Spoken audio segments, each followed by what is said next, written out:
नमस्कार सभी को। आज हम करने वाले हैं कंटिन्यू प्रिपरेशन ऑफ एल्कोहल को।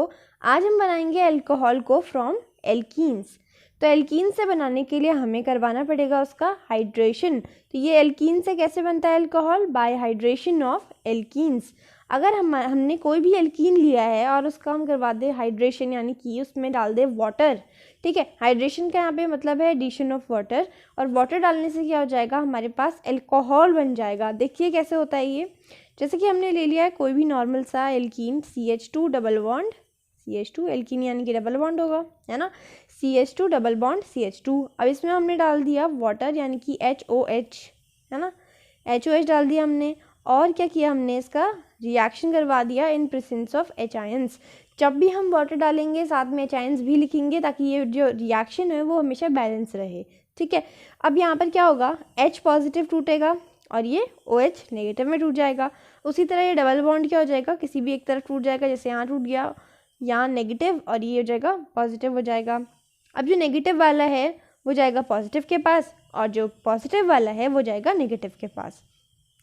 अब ये डबल बॉन्ड हो जाएगा सिंगल, तो ये क्या बन जाता है, देखिए यहाँ बन जाएगा। अब ये CH2 जो यहाँ पे था, ये यहाँ पे नेगेटिव चार्ज था, तो यहाँ जाएगा पॉजिटिव, तो ये हो जाएगा CH3।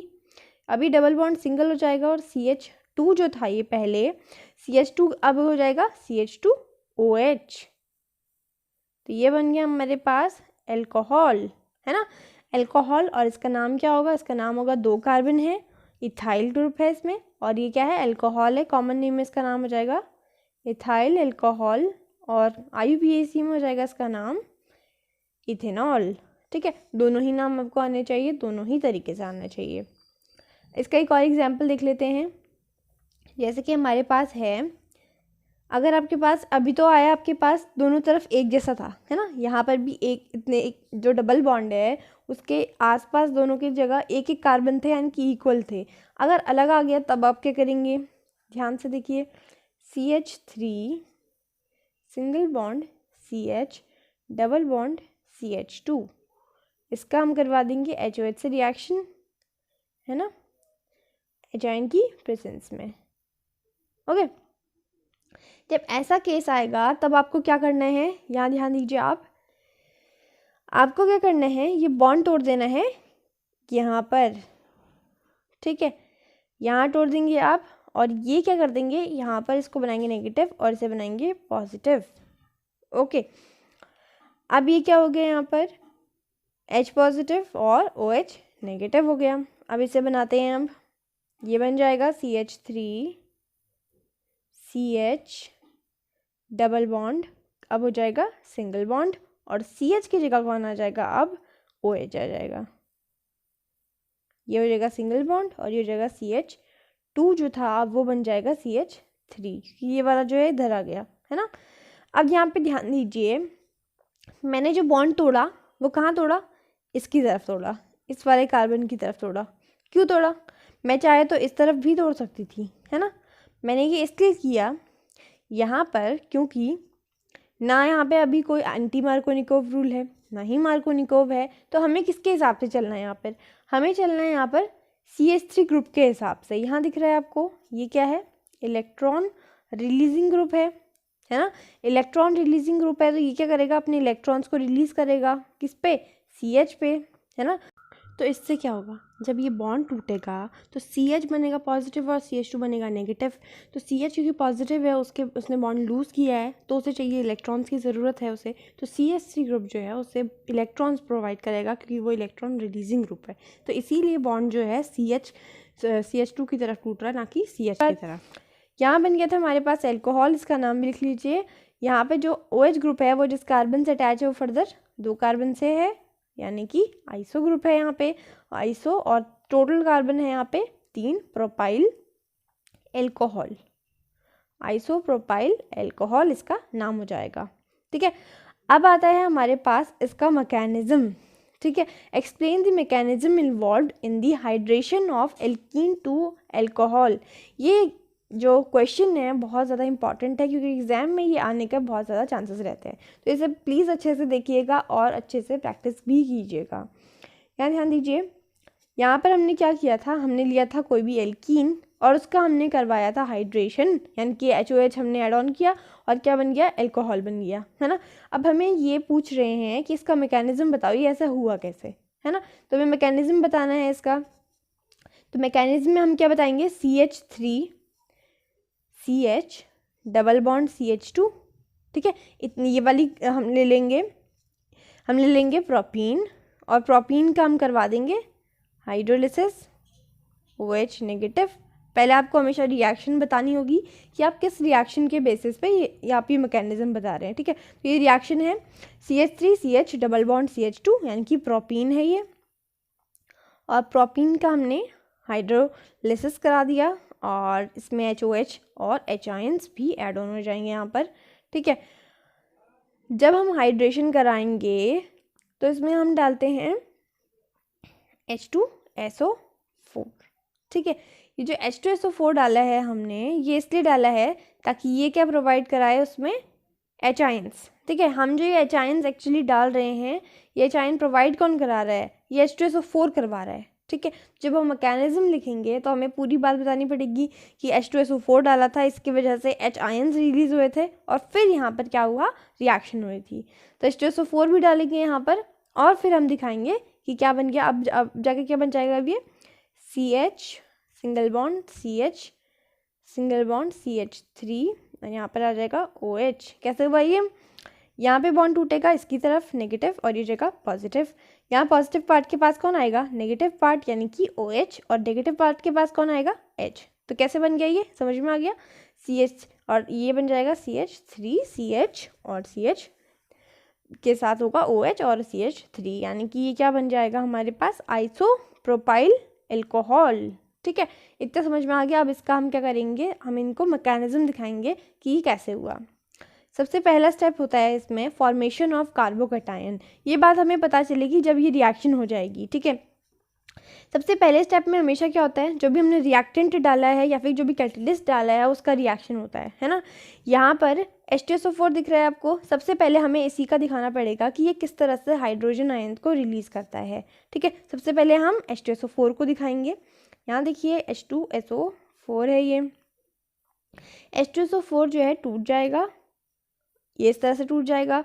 तो ये दो H जो हैं अपने आयंस के फॉर्म में टूटेंगे, 2H ions plus SO4 2 negative में टूटेगा। ये 2 पॉजिटिव में टूटा है ना, 2H आयंस में टूटा है, और यानी कि इसका साइन क्या हुआ, 2 पॉजिटिव में टूटा है ये।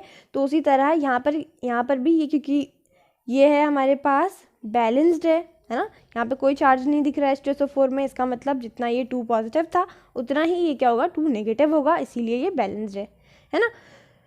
सो यहाँ पर ये SO4 2 नेगेटिव में टूट जाएगा, ओके। अब क्या होगा, अब जो ये इसमें ये वाटर है ये टूटेगा अब, है ना, इसका ब्रेकडाउन होगा, और ये जो हमारे पास आयंस आए हैं, H आयंस आए हैं, ये रिएक्ट करते हैं इस वाटर के साथ। देखिए क्या होता है जब ये वाटर के साथ रिएक्ट करते हैं, तो यहाँ पर बन गए हमारे पास H आयंस। H आयंस का रिएक्शन होता है वाटर के साथ, वाटर को भी खोल के बना लेते हैं HOH, ठीक है। वाटर के पास अपने लोन पेयर्स भी हैं, 1 2 3 4 लोन पेयर हैं, ठीक है। ये हम जानते हैं, लोन पेयर तो 2 हैं, है ना, 4 इलेक्ट्रॉन्स हैं एक्स्ट्रा, ओके। ये अब क्या करेगा, ये जो H पॉजिटिव है इस लोन पेयर्स में अटैक करेगा, है ना। ये जब लोन पेयर में अटैक करेगा तब इसके पास एक लोन पेयर कम हो जाएगा ऑक्सीजन के पास, और एक हाइड्रोजन यहाँ पे ऐड ऑन हो जाएगा। अब बचे सिर्फ एक लोन पेयर बच गया, और क्योंकि उसने अपना एक लोन पेयर लूज़ किया है सो पॉजिटिव साइन उसमें आ जाएगा, है ना। अब यहाँ पर ये क्या बन गया हमारे पास, हाइड्रोनियम आयन, ठीक है, ऐसे क्या बोलते हैं हम, तो ये क्या बन गया, हाइड्रोनियम आयन। हाइड्रोनियम आयन का क्या मतलब हुआ, यहाँ पर हाइड्रोजन का एडिशन हुआ, यहाँ पे हाइड्रोजन आयन जो है H पॉजिटिव आयन का वाटर पे एडिशन हुआ, तो ये क्या बना दिया इसने, H3O पॉजिटिव, यानी कि हाइड्रोनियम आयन बन गया, ठीक है। अब देखते हैं नेक्स्ट स्टेप में क्या होता है। अभी ये जो हाइड्रोनियम आयन बना है ये कैसे बना है, वाटर का, जब हमने वाटर का रिएक्शन करवाया किससे, H आयन से, है ना। तो यानी कि हमने H2SO4 को तोड़ दिया है, H आयंस ले आए, हमने H आयंस को रिएक्शन भी करवा दिया वाटर के साथ। अब क्या होगा, अब होगा रिएक्शन वाटर का किसके साथ, प्रोपीन के साथ।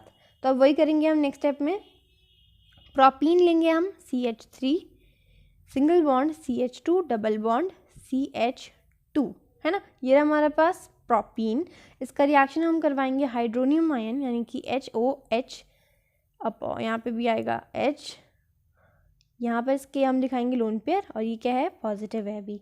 ओके, हाइड्रोनियम आयन ये कैसे रिएक्शन करेगा, ये भी सेम ढंग से करेगा। CH3 दिख रहा है आपको, ये है इलेक्ट्रॉन रिलीजिंग ग्रुप, तो ये अपने इलेक्ट्रॉन्स को करेगा रिलीज़, और ये रिलीज़ करेगा तो यहाँ पे रिलीज़ हो जाएंगे और इस CH से फिर पास ऑन करके ये इस CH2 को दे देगा, है ना, और ये बॉन्ड किसकी तरफ टूट जाएगा, इस CH2 की तरफ टूट जाएगा, और ये हो जाएगा नेगेटिव और ये हो जाएगा पॉजिटिव। ओके, अब क्या होगा, यहाँ पर जो HOH दिख रहा है आपको, इसमें से ये वाला पार्ट टूट जाएगा, वाटर अपना पार्ट अलग ले लेगा, और ये H जो होगा, H आयन जो है, ये H आयन रिएक्ट कर जाएगा। यहाँ पर दिख रहा है आपको नेगेटिवली चार्ज CH2 नेगेटिव, इसके साथ आ जाएगा ये, है ना, और ये रिएक्शन भी होगी H आयन की प्रेजेंस में।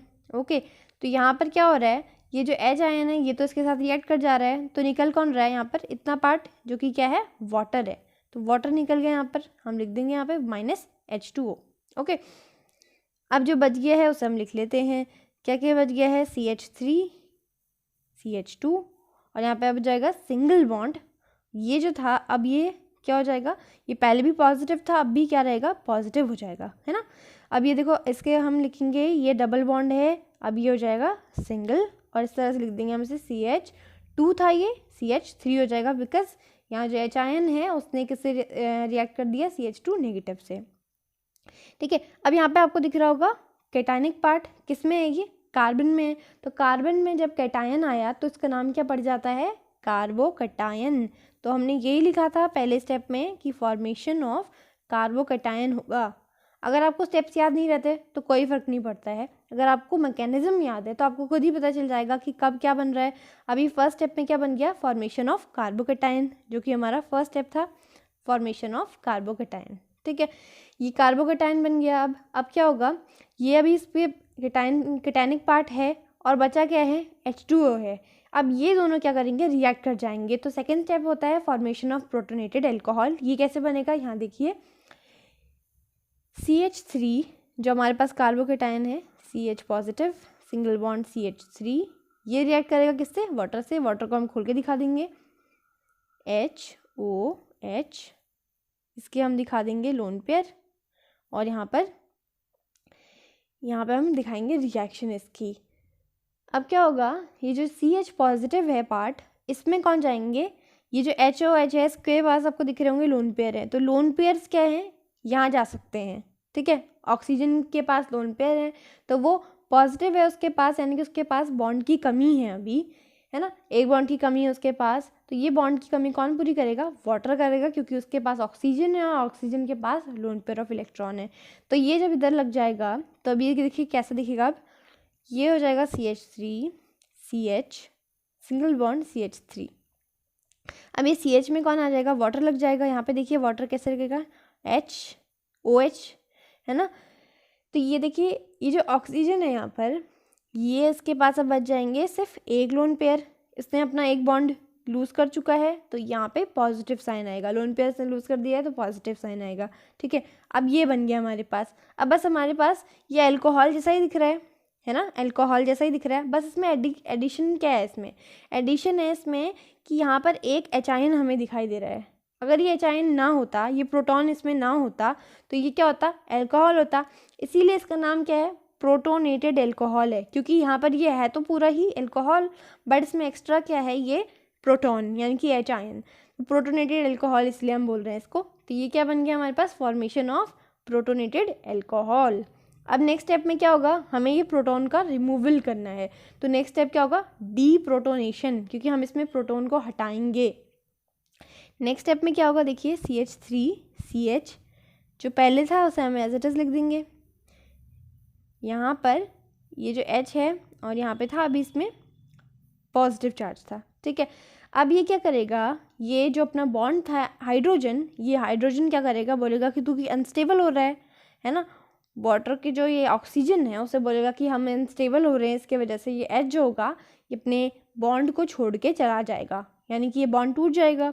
और एच आयन निकल जाएगा, तो अब क्या बन जाएगा CH3 CH3 और यहाँ पर क्या आ जाएगा, सिर्फ OH बच जाएगा, है ना। और OH के इसके पास अभी अपने पास पूरे इसके लोन पेयर्स हैं और निकल गया एच आयन। ठीक है, एच आयन निकला और क्या बन गया हमारे पास, एल्कोहल। नाम क्या है इसका, आइसोप्रोपाइल एल्कोहल। तो इसकी मैकेनिज्म समझ में आई आपको कैसे हुआ, सिंपल थी। फिर से रिवाइज करते हैं एक बार इसको। हमने सबसे पहले क्या किया, यहाँ देखिए हमने H2SO4 डाला था उसमें हाइड्रोजन आयंस के लिए, है ना, ताकि एच आयन प्रोवाइड कर सके। तो H2SO4 टूटेगा, 2 H आयंस और SO4 नेगेटिव में, है ना। अब क्या होगा, ये जो वाटर था जिसने एल्कीन से रिएक्ट करा था, हम उसको तोड़ेंगे। अब वाटर था, एच आयन के पास जो ये एच आयन हमारे पास H2SO4 से निकला, वो क्या करेगा, वो रिएक्ट कर जाएगा वाटर के साथ। उसके पास है लोन पेयर्स, उसके लोन पेयर से उसने रिएक्ट किया और बनाया हाइड्रोनियम आयन, यानी कि H3O पॉजिटिव बनाया। अब ये H3O पॉजिटिव क्या करेगा, एल्कीन से रिएक्ट करेगा। एल्कीन से रिएक्ट किया इसने, रिएक्ट करने के बाद इसने क्या बनाया, कार्बोकटायन, और रिलीज़ क्या किया, वाटर। नेक्स्ट स्टेप में क्या हुआ, वाटर जो था रिलीज़ हुआ था और जो कार्बोकटायन हमारे पास बना था उसने रिएक्ट किया उस कार्बोकटायन से, और क्या बन गया हमारे पास, प्रोटोनेटेड अल्कोहल बन गया। अब प्रोटोनेटेड अल्कोहल में सिर्फ एच आयन ही तो है, एक्स्ट्रा है। अब ऐसे हम निकाल दें तो ये बन जाएगा हमारे पास अल्कोहल और हमारी मैकेनिज्म हो जाएगी पूरी। लास्ट स्टेप में हो जाएगा हमारा डिप्रोटोनेशन। डिप्रोटोनेशन में ये जो एच आयन होगा, एच अपना बॉन्ड तोड़ के चला जाएगा और इससे क्या होगा, ऑक्सीजन स्टेबल हो जाएगा और ये बन जाएगा अल्कोहल, यानी कि आइसोप्रोपाइल अल्कोहल, और एच आयन रिलीज कर देगा। ठीक है, ये समझ में आपको आ गया। अब हमारे पास एक पास हाइड्रोबोरेशन ऑक्सीडेशन रिएक्शन, जैसे कि इसका नाम में है हाइड्रोबोरेशन, तो ये इसके रिएजेंट से आया इसका नाम। ओके, तो इसमें रिएजेंट्स क्या है वो देख लेते हैं, फिर समझते हैं हाइड्रोबोरेशन ऑक्सीडेशन रिएक्शन। तो रिएजेंट्स है हमारे पास B2H6। B2H6 क्या होता है, B2H6 होता है डाइबोरेन, क्यों बोरेन है और ये 2 हैं, और इसका कंपाउंड क्या होगा, ये डाइबोरेन। ठीक है, डाइबोरेन हो गया इसका नाम। और नेक्स्ट कंपाउंड है, नेक्स्ट कंपाउंड का नाम है THF। ठीक है, THF का फुल फॉर्म है टेट्राहाइड्रोफ्यूरेन। ठीक है, टेट्राहाइड्रोफ्यूरेन। और फिर नेक्स्ट है हमारे पास हाइड्रोजन परऑक्साइड और H2O2। ठीक है, हाइड्रोजन परऑक्साइड है ये। ओके, तो ये 3 हैं जो रिएजेंट्स हैं, मिलकर के कराते हैं हाइड्रोबोरेशन ऑक्सीडेशन रिएक्शन। ओके, इसमें से आप THF नहीं भी लिखेंगे तब भी चलेगा, मगर B2H6 और H2O2 लिखना बहुत ज़रूरी है इस रिएक्शन में, क्योंकि इसके बिना ये रिएक्शन नहीं होती है। ओके, एक बार देखते हैं एक्चुअली होता क्या है इस रिएक्शन में, किसे कहते हैं हम हाइड्रोबोरेशन ऑक्सीडेशन रिएक्शन, और उसके बाद हम इसका मैकेनिज्म देखेंगे। हम क्या करते हैं इस रिएक्शन में, हाइड्रोबोरेशन में हमारे पास रहता है एल्कीन, इसमें भी सेम है, एल्कीन को हम एल्कोहल बनाते हैं। ठीक है, हमने एक एसिमेट्रिक एल्कीन ले लिया है और इसमें से हम यूज़ करते हैं B2H6 को। ठीक है, B2H6 को हम यूज़ करते हैं BH3 के फॉर्म में। ठीक है, कैसे हुआ ये BH3, जब हमने B2H6 को हीटअप किया तो ये बन जाता है BH3 के 2 मोल्स, तो ये BH3 बन सकता है।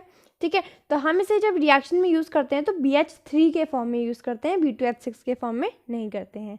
ठीक है, तो ये जो BH3 होता है ये रिएक्ट करता है इससे एल्कीन से इन प्रेजेंस ऑफ H2O2, या फिर आप लिख सकते हैं THF। तो इसका नाम क्या है, टेट्राहाइड्रोफ्यूरेन। तो इसका नाम आप याद करते रहिए ताकि आपको याद हो जाए इसका नाम। ठीक है, वैसे आपको THF नहीं लिखना है तो आप सिर्फ H2O2 तो पक्का ही आपको लिखना होगा। ठीक है, क्योंकि इसका काम होता है बाद में, इसका यूज़ होता है, इसके बिना ये रिएक्शन नहीं होती है। ओके, तो इसको जब ये रिएक्ट करवाते हैं हम तो हमें मिल जाता है एल्कोहल CH3 CH2 CH2, और ये बनता है 3 मोल। ठीक है, 3 मोल ये इस तरह से बनता है एल्कोहल के। ठीक है, तो अभी तो हम आपको बताएंगे सिंपल ये रिएक्शन कि ये इस तरह से बनती है, इसके प्रेजेंस में BH3 से रिएक्ट करता है और ये बना देता है एल्कोहल।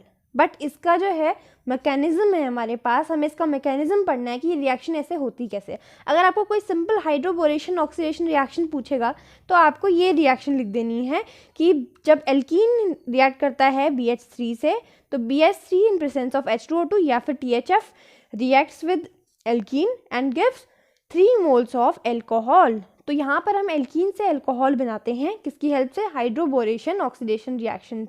जैसे हमने हाइड्रेशन करवाया एल्कीन का, है ना, वैसे ही ये भी है हाइड्रोबोरेशन ऑक्सीडेशन, बस इसमें क्या है, रिएजेंट चेंज है। यहाँ पे बस रिएजेंट है BH3 और H2O2 THF। ओके, अब हम देखेंगे इसका मैकेनिज्म कि ये एल्कीन से ऐसे अल्कोहल कैसे बन जाता है। ओके, देखिए फर्स्ट स्टेप में क्या होता है, फर्स्ट स्टेप में जो हमारे पास एल्कीन है ये रिएक्ट करता है किससे, BH3 से, तो हम उसका H दिखाएंगे BH2 का, और ये इस तरफ BH2 आ जाएगा। तो BH3 का हम क्या करते हैं, जो BH3 है इसका H यूज़ करते रहते हैं, ठीक है, H यूज़ करते रहते हैं, और फिर ये रिएक्शन को हम प्रोसीड करते रहते हैं तब तक जब तक इसके H ख़त्म नहीं हो जाते हैं, ठीक है। अब एक और बात ध्यान देने की है, यहाँ पर जो भी इसके रिएजेंट्स हैं आपको दिख रहा होगा, यहाँ पे पर ऑक्साइड, मेनली पर ऑक्साइड है, टेट्रा हाइड्रोफ्यूरेन है, ये सबके सब क्या हैं, डाइबोरेन है, सबके सब फॉलो करते हैं एंटी मार्कोनिकोव मैकेनिज्म, ठीक है। मैं लिख देती हूँ यहाँ पर एंटी मार्कोनिकोव। तो वैसे भी आप जानते ही हैं हम एंटी मार्कोनिकोव में परऑक्साइड यूज़ करते हैं, तो आपको H2O2 से तो याद रहेगा कि हमने यहाँ पे क्या यूज़ किया है, एंटी मार्कोनिकोव मैकेनिज्म। तो जब भी आपको परऑक्साइड सुनाई देगा यहाँ पर, तो आपको समझ आना है हमें डाइबोरेशन रिएक्शन, ऑक्सीडेशन रिएक्शन में क्या करना है, हमें यहाँ पर एंटी मार्कोनिकोव फॉलो करना है। सो एंटी मार्कोनिकोव में क्या होता है, बॉन्ड किसकी तरफ टूटता है, एंटी मार्कोनिकोव बेसिकली क्या करता है, जिस कार्बन के पास कम हाइड्रोजन है उसे और हाइड्रोजन प्रोवाइड कराता है, और जिस कार्बन के पास ज़्यादा हाइड्रोजन थे उसे क्या कराते हैं, नेगेटिव पार्ट दे देते हैं, यानी कि उसको कम कर देते हैं, है ना। तो यहाँ पर भी हमें वही करना है, यहाँ पे बॉन्ड किसकी तरफ तोड़ेंगे, जिसके पास कम होंगे कार्बन, है ना। तो यहाँ पर ये रहा कार्बन, इसे बनाएंगे हम नेगेटिव, और यहाँ पे पॉजिटिव। जब ये नेगेटिव बनेगा तभी तो इस पे आयन्स आएंगे, है ना, तो यहाँ पे भी बॉन्ड टूटेगा। ओके, यहाँ बॉन्ड टूटेगा, देखिए H पॉजिटिव, और ये BH2 क्या हो जाएगा, नेगेटिव हो जाएगा, है ना, ऐसे हो जाएगा।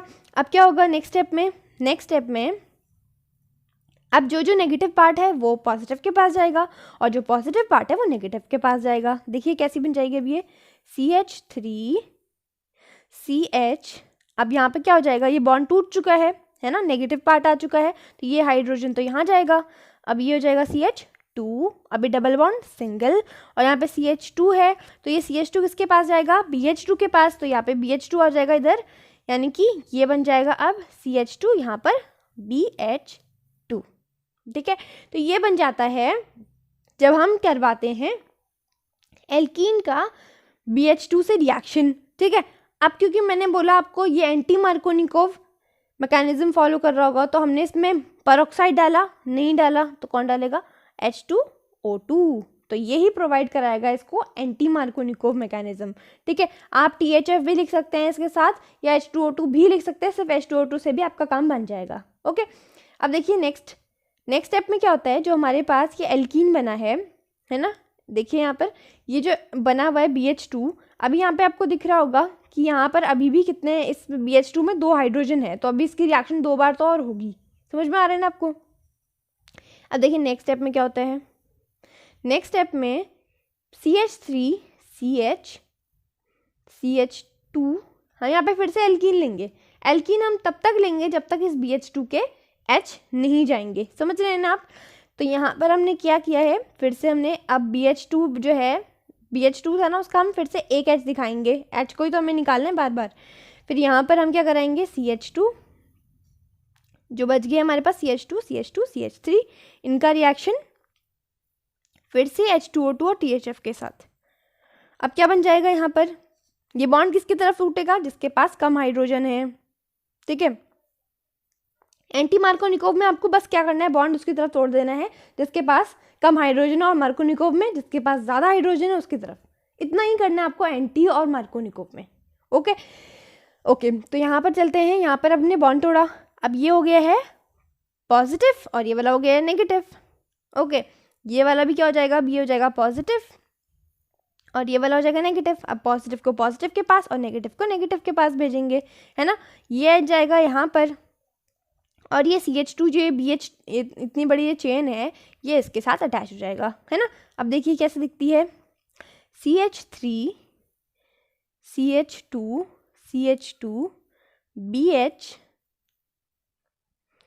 अब यहाँ पे जो BH है इसकी चेन भी हम एज इट इज़ लिख देंगे, CH2 CH2 CH3। अब इतनी बड़ी चेन तो हम लिखेंगे नहीं बार बार, तो हम इसके लिए इसका एक इसको शॉर्ट करके लिख लेते हैं। ये जो है हमारे पास 2 बार है, तो इन्हें पहले लिख लेते हैं CH2 CH2, ये 2 बार थे, और इनसे कौन अटैच था, BH। तो हम इस तरह से लिखेंगे जब इतनी बड़ी हमें चेन लिखनी पड़ेगी तो। ओके, इतना करेंगे हम। अब हमारे पास कितने हाइड्रोजन बच गए हैं इस BH में, 1 हाइड्रोजन, यानी कि अभी एक और स्टेप बचा है, इसको एक और बार हमें हाइड्रोजन निकालना है, ठीक है। तो थर्ड स्टेप में क्या होगा, यहाँ पे थर्ड स्टेप में हम फिर से क्या लेंगे, एल्कीन तब तक लेना है जब तक इस BH से हाइड्रोजन ना निकल जाए। समझ में आ रहा है ना आपको। अब हम क्या करेंगे, फिर से वही सेम एल्कीन लेंगे, डबल बॉन्ड CH2, क्योंकि एक ही एल्कीन तो नहीं होगा। अगर हम एक सॉल्यूशन की बात करें, कंटेनर की बात कर रहे हैं, उसमें बहुत सारे एल्कीन होंगे, एल्कीन के मॉलिक्यूल्स होंगे, है ना। एक मॉलिक्यूल तो नहीं लेते हैं ना हम, कभी भी अगर रिएक्शन करवाते हैं तो उसमें हम बहुत सारा लेते हैं और उसमें बहुत सारे मॉलिक्यूल्स होते हैं। उसी तरह इसमें एल्कीन जब हमने रिएक्ट करवाया होगा तो इस तरह बार बार वो एल्कीन इससे रिएक्ट करते जा रहा होगा और इस तरह से बन रहा होगा, और फिर फाइनली हमारे पास एल्कोहल बनता होगा, है ना, ऐसा होता है। ओके, अब ये हमने फिर से एल्कीन ले लिया है, अब हम उसे फिर से लिख देंगे। ये जो हमारे पास BH बचा हुआ है इसको हम एज इट इज लिख देंगे, शॉर्ट में लिख रही हूँ मैं, आपको समझ जाएंगे ना कि मैंने क्या लिखा हुआ है यहाँ पे, CH3 CH2 CH2, ये ब्रैकेट में रहेगा होल 2, और जो BH है वो इसमें रिएक्शन करेगा, ठीक है। BH को इस तरफ लिख देते हैं ताकि ये आपको ज़्यादा विजिबल हो, BH का बॉन्ड शो करना है क्योंकि ये टूटेगा। यहाँ पे अब लिख देंगे हम CH3 CH2 CH2 का होल ट्वाइस, ठीक है। अब ये देखिए यहाँ पर ये भी टूट जाएगा, पॉजिटिव नेगेटिव में हमेशा यही होगा, और हमेशा एंटी मार्कोनिकोव में हम यूज़ करेंगे H2O2 एंड THF, ये चीज़ें हम बार बार करेंगे। ओके, ये बॉन्ड टूटेगा इसकी तरफ नेगेटिव, ये हो जाएगा पॉजिटिव। ओके, अब लिख लेते हैं क्या क्या बनेगा, ये यहाँ जाएगा और ये यहाँ, अब बन जाएंगे, अब यही CH2 फिर से आ जाएगा, है ना, ये बॉन्ड तो टूट जाएगा। तो अब हमारे पास CH3 CH2 ये वाले जो मॉलिक्यूल है अब कितने हो जाएंगे, 3 हो जाएंगे। तो हम उसे डायरेक्टली लिख सकते हैं ना, CH3 CH2, और फिर अब मैं आपको एक बार बड़े करके दिखा देती हूँ, फिर आपको शॉर्ट में भी लिखवा देती हूँ ताकि आपके लिए ईजी रहे समझने के लिए, ठीक है। इस तरह जुड़ रहा होगा ये B, और फिर होल में होगा यहाँ पे CH3 CH2 CH2 का होल ट्वाइस। समझ में आया, ऐसे होगा, बट हम इसे फिर से कॉम्पैक्ट में लिख देंगे। कॉम्पैक्ट में कैसे दिखेगा, CH3 CH2 CH2 का होल थ्राइस, और यहाँ पर B लिख दीजिए, है ना। अब हमारे पास B खत्म हो गए हैं। ओके, अब जब ये स्टेप आता है, इसके बाद रिएक्शन खत्म नहीं होती है, एक स्टेप और होता है, वो होता है किसके साथ, H2O2 के साथ, क्योंकि हमने सभी से रिएक्शन करवा ली है, अब बस बचा कौन, H2O2, तो इसी से रिएक्शन करवानी बची है। ओके, फोर्थ स्टेप में देखेंगे हम किस तरह से रिएक्शन कराते हैं। CH3 यहाँ पे शॉर्ट में लिख रही हूँ मैं आपको, CH3 CH2 CH2 का होल थ्राइस, है ना, थ्राइस बना था, और यहाँ पे B। अब ये रिएक्शन कराता है H2O2 से। अब H2O2 को जब हम खोल के लिखेंगे तो कैसे लिखेंगे, OH इधर और OH इधर, है ना, पेरोक्साइड का बॉन्ड दिखाएंगे, तो ये रहा पेरोक्साइड का बॉन्ड। जब ऑक्सीजन सिंगल बॉन्ड बनाए उसे हम क्या बोलते हैं, पेरोक्साइड, और दोनों ऑक्सीजन में कौन सा चार्ज आता है, उस टाइम उन पे चार्ज आ जाता है -1 का, और इसी वजह से हम इसे पेरोक्साइड भी बोलते हैं। ओके, तो ये हो गया हमारे पास पेरोक्साइड। इससे रिएक्ट करेगा कौन, ये 3 मोल CH3 CH2 CH2B के। ओके, तो ये जो होगा 3 है ये, तो अब इसे भी हमें किससे रिएक्शन करानी होगी, 3 से, ताकि जो रिएक्शन है वो इक्वल हो जाए, है ना। अब देखिए क्या बनता है, इसमें से ये वाला जो बॉन्ड होगा ये वाला टूट जाएगा, है ना, ये वाला बॉन्ड टूट जाएगा, और ये जो B वाला है ना, ये वाला भी बॉन्ड टूट जाएगा। तो यहाँ पर ये जो एक OH है, 3 OH है, सॉरी, 3 OH जाएंगे इस CH3 CH2 CH2 के पास, और बन जाएगा CH3 CH2 CH2 का होल थ्राइस, क्योंकि 3 थे।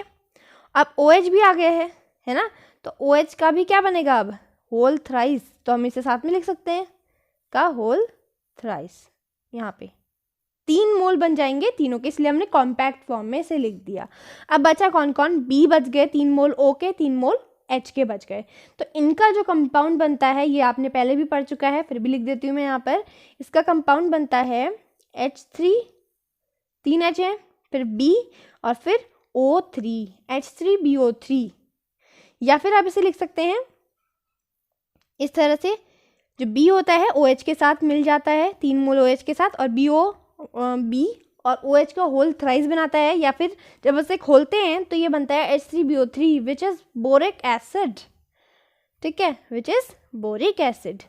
तो यहाँ पे इसका नाम आपको पता होना चाहिए कि लास्ट स्टेप में कौन बनता है। बोरिक एसिड तो बनता ही है और उसके साथ साथ अल्कोहल भी बनता है। अल्कोहल का नाम क्या होगा, अल्कोहल का नाम होगा, नॉर्मल है ये, नॉर्मल प्रोपाइल अल्कोहल। ओके, समझ में आ रहा है ना। अब एक बार फिर से देख लेते हैं हुआ क्या। ओके, फर्स्ट स्टेप में हमने क्या किया, हमने कोई भी नॉर्मल एल्कीन लिया, उसका रिएक्शन हमने करवाया BH3 से, जो कि कहाँ से आया, जब हमने B2H6 को हमने हीटअप किया और BH3 के 2 मोल मिल गए, वहाँ से आया, है ना। हम जानते हैं H2O2 जो है परऑक्साइड होता है, और परऑक्साइड जब भी होगा तो एंटी मार्कोनिकोव मैकेनिज्म फॉलो करेगा।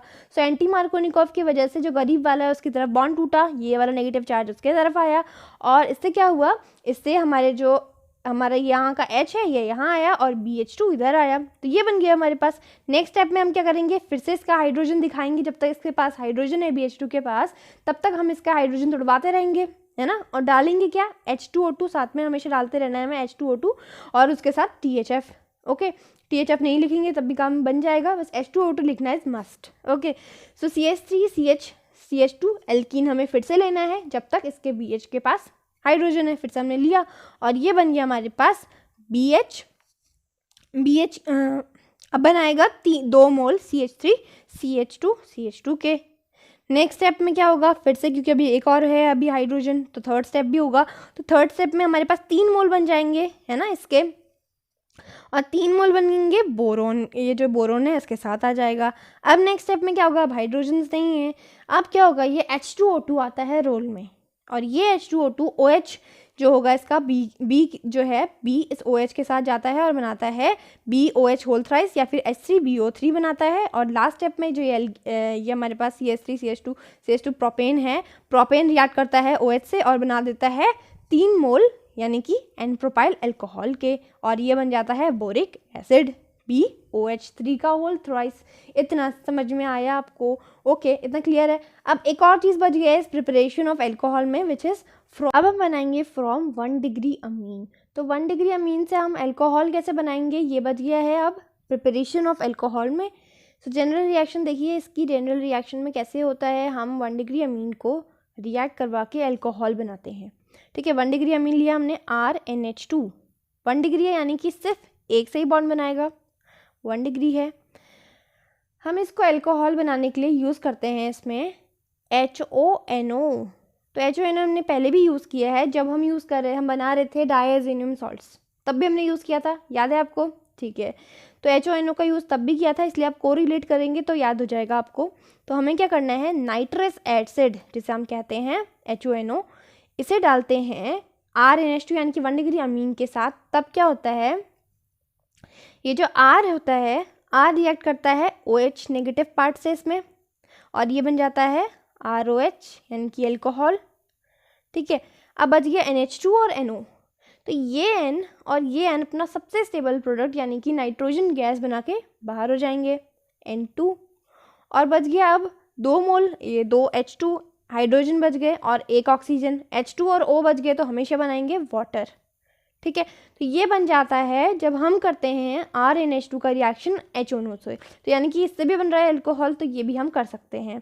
ओके, अगर हम NH2 से अगर डायरेक्टली अल्कोहल बना सकते हैं, तो अल्कोहल से तो हमने कितनी सारी रिएक्शन सीखी हैं, तो हम वो सब भी कर सकते हैं, है ना। तो देखते हैं कन्वर्जन में इसका यूज़।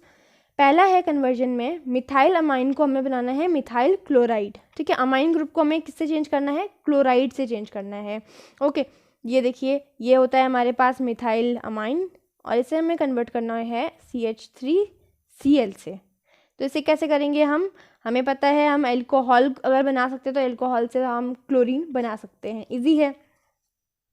देखिए CH3NH2 इसमें हम डालेंगे HONO यानी कि नाइट्रस एसिड, और इसका हम रिएक्शन कराएंगे तो क्या होगा, ये जो OH पार्ट है CH3 के पास चला जाएगा और ये बन जाएगा CH3OH। साइड प्रोडक्ट्स आप लिखना है तो लिख सकते हैं, वैसे जब हम कन्वर्जन कर रहे हैं तो हमें साइड प्रोडक्ट्स लिखने की ज़रूरत नहीं होती है, ठीक है। N2 और H2O इसके बाई प्रोडक्ट्स हो जाएंगे। और एल्कोहल को कन्वर्ट करना है किसमें, अल्काइल क्लोराइड में, क्योंकि हमें मिथाइल क्लोराइड बनाना है। तो हम इसे कैसे करेंगे, हम इसमें डालेंगे SOCl2 जो कि बहुत ज़्यादा एफिशिएंट है, और इससे हम डालते हैं पायरीडीन की प्रेजेंस में। तो इससे क्या होता है, हमारे पास जो बाई प्रोडक्ट होते हैं SO2 और HCl स्केप आउट हो जाते हैं, क्योंकि वो गैसेज हैं, और इसीलिए सबसे ज़्यादा एफिशिएंट होता है ये हम जानते हैं। सभी एल्कोहल को हम बना देंगे मिथाइल क्लोराइड में, इतना हो जाएगा, और ये बन गया हमारे पास मिथाइल क्लोराइड। अब इस मिथाइल क्लोराइड जब बन सकता है, तो मिथाइल क्लोराइड से हम कितनी सारी चीज़ें बना चुके हैं पिछले चैप्टर में, तो यही हमें करना है यहाँ पर भी।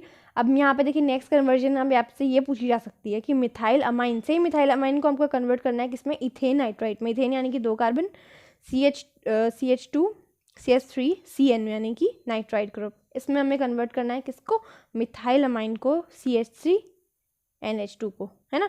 तो ये भी हो सकता है, इसे भी हमें सेम प्रोसीजर में जाना है। बस हमें क्या करना है, ये वाले स्टेप में यहाँ पे हमें साइनाइड बनाने के लिए हम क्या डालते हैं, KCN डालते हैं। तो सेम चीज़ें करते हैं, यहाँ पे CH3 है, इसे हम कन्वर्ट करेंगे सबसे पहले HONO में, HONO को डालेंगे और ये बन जाएगा CH3OH। बाई प्रोडक्ट लिखने की कोई ज़रूरत नहीं है। इसको अब हम डाल देंगे SOCl2 पायरीडीन की प्रेजेंस में, तो ये बन जाएगा हमारे पास CH3Cl, है ना। अब नेक्स्ट स्टेप में हम क्या करेंगे, KCN डाल देंगे, ताकि ये जो CN है इस Cl को रिप्लेस करे, सब्स्टिट्यूट हो जाए, और यहाँ पर Cl और जो K है KCl प्रोडक्ट बनाएंगे और CH3CN बन जाएगा, है ना। अब ये साइनाइड बन गया है, और हमने साइनाइड से पिछले वीडियो में जो हमारे पास पिछले चैप्टर था उसमें आपने देखा होगा कि हमने साइनाइड से कितने सारे प्रोडक्ट्स बनाए थे, है ना। तो अब यहाँ पर वैसे ही क्वेश्चन आ सकते हैं कि मिथाइल अमाइन को आप कन्वर्ट कीजिए। हमने देखिए, याद कीजिए, अगर हमने करवाया था CH3 साइनाइड का हमने क्या करवाया था, जब हमने करवाया था कंप्लीट रिडक्शन, तो क्या बना था, CH2NH2, है ना, ये बना था। बस एक कार्बन जो है बढ़ जाएगा, है ना। और फिर अगर हमने इसी का करवा दिया कंप्लीट